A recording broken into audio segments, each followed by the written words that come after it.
All right, hello everybody. My name is Autumn Luntzel, aka Autumn Khan, before I got married, and I am a senior broadcast journalism student. I say that I am a lost Texan in California. I love Texas, as Stu could probably tell you, because I talk about it in all my classes.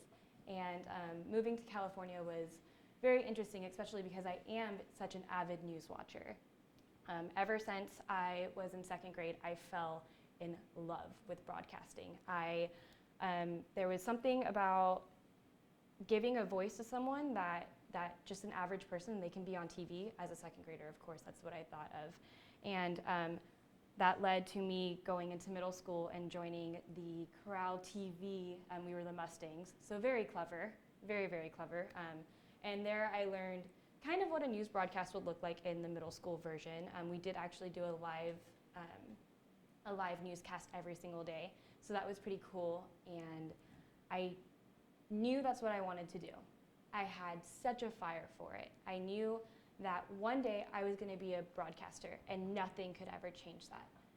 And that led to me going into high school and then going to the Digital Media Academy at Hightower High School, so I kind of had an advantage there where I learned in high school what a package was and what chroma key was, and that was extremely beneficial and extremely awesome to basically getting a head start, because broadcast is it's a very competitive industry, and that led to me getting my first internship at Houston Chronicle. It was a print news outlet in Houston, and I did that over the summer that I graduated high school.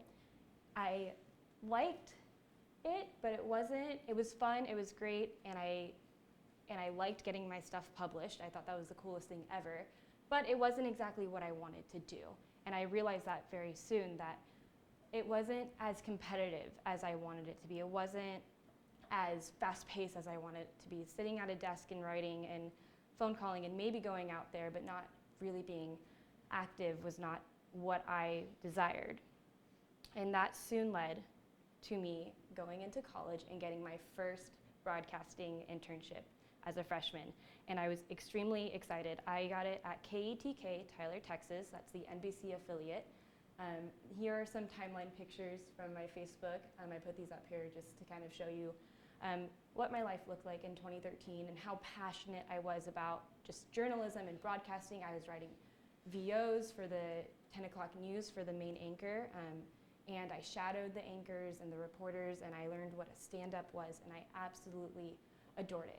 There was one time where it was snowing in Texas, and that was the same day that a very important person in East Texas had passed, unfortunately, and the newsroom was just on fire. What are we going to do about the school closings? What are we going to do about the person in East Texas passing? And I remember making phone calls and accepting phone calls and just having this amazing fire for what I thought was the greatest thing in the world. Like broadcast, it basically just affirmed my love for broadcast. And I thought, like I said, nothing would ever change that.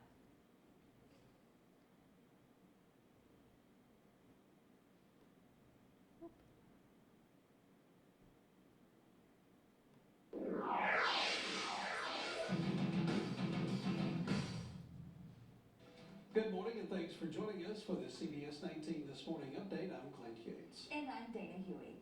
A Longview man is hospitalized under police watch this morning after a 5-hour standoff with officers. It all started just before 6 Thursday morning at the Saddlebrook Apartments near Pine Tree High School.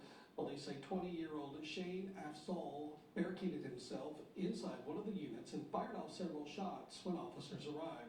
Neighbors were evacuated while a SWAT team tried to communicate with the suspect. He only responded with more shots. Afzal was hurt when one of the officers returned fire. It's not clear what led to the standoff. On February 19th, 2015, I was held hostage for 5.5 hours.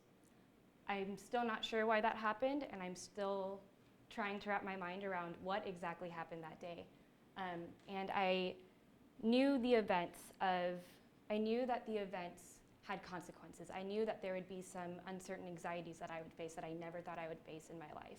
I knew that there would be stranger danger anxiety, that if anyone knows me, I love strangers. Strangers are like my people. Like, you're a stranger, you need help, I'm your girl. I knew that that would completely change, and I knew that there would be a certain kind of protection over myself that I would have after that day because, well, I think the pictures kind of talk for itself. That's my apartment. What I did not know is how much this would rock my career choices. What I had no idea about is that my lifelong love for broadcast would diminish. Obviously, this was very newsworthy because it was a very small town, very, very small East Texas town. And when I got out of the apartment, when the SWAT officer led me out, there were a bunch of reporters there out of the line of fire. And all of them came to me and they said, "What happened? Are you okay? Can you tell us what's going on?" And at that point, I couldn't speak. I had no idea, obviously. I had no idea what had just happened because I was kind of still in fighting mode. I was still kind of fighting for my own life mentally. And I said, "Guys, just give me a few days. I need a few days and then I'll tell my story. I'm willing to tell it, I just can't tell it now." And that leads to Bob Hallmark.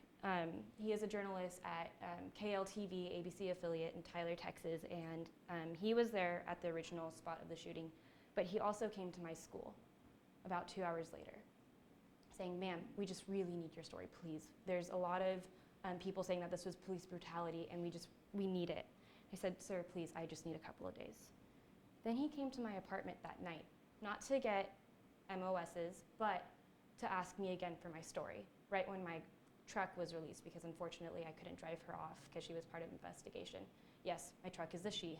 That's a thing. And then lastly, he Facebook messaged me the same day. And that's when I decided that I absolutely hated broadcast journalism. It was disgusting, and years of work and passion diminished. It was all over the news, and I thought that that was going to be enough for a couple of days, but not to Bob Hallmark. Bob Hallmark needed my story that day, and he ruined for a long time what I thought was my career choice. And then I came here. I came here to Biola University as a broadcast major because it would get me out of here the quickest. I was in my junior year when I transferred here, and I was like, if all of these credits that I've already taken are going to transfer, then sure, let's do broadcast.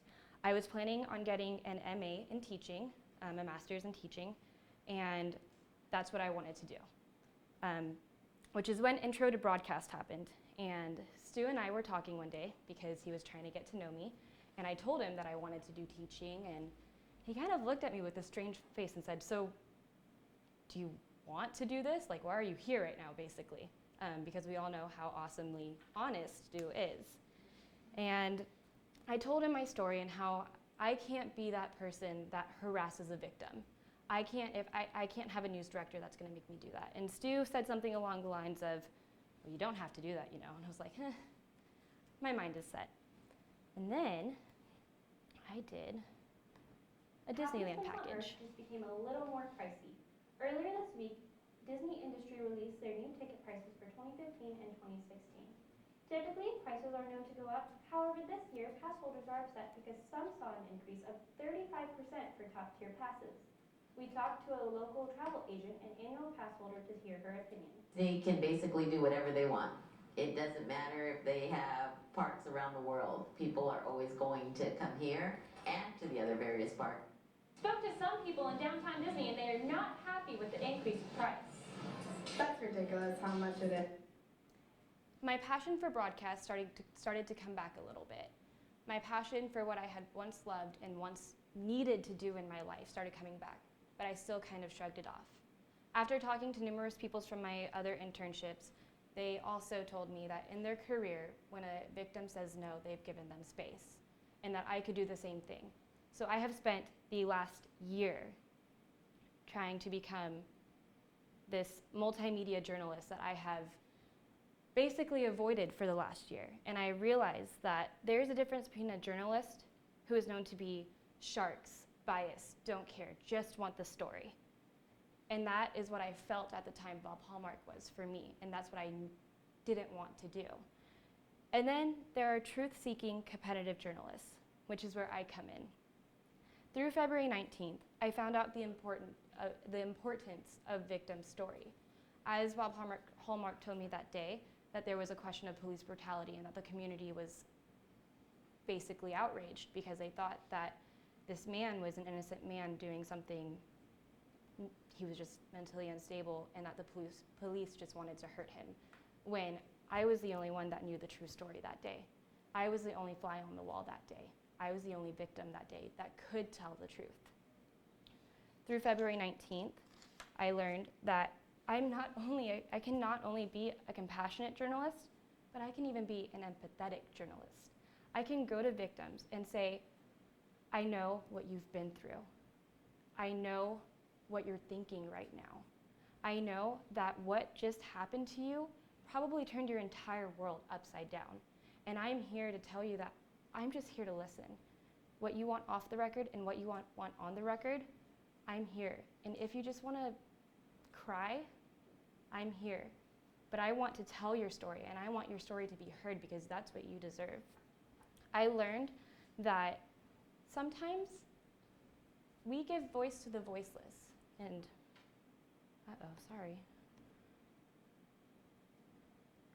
we give voice to the voiceless. Sometimes that's the girl that's 19 years old stuck in her apartment thinking she's about to lose her life. Sometimes that's the mother that just lost her child and wants her child to be remembered in such a positive way. And that's why I fell in love with broadcasting. I learned that Bob Hallmark is a great journalist because he told a great story that unfortunately I couldn't show on here without a victim side. He taught me through his packages of my story that there is a way to do great storytelling without the victim story, which sometimes we're going to face because sometimes victims aren't going to want to talk. And he taught me how to approach journalism. He taught me that I'm not going to go in with my cameras running to a victim the way that he did.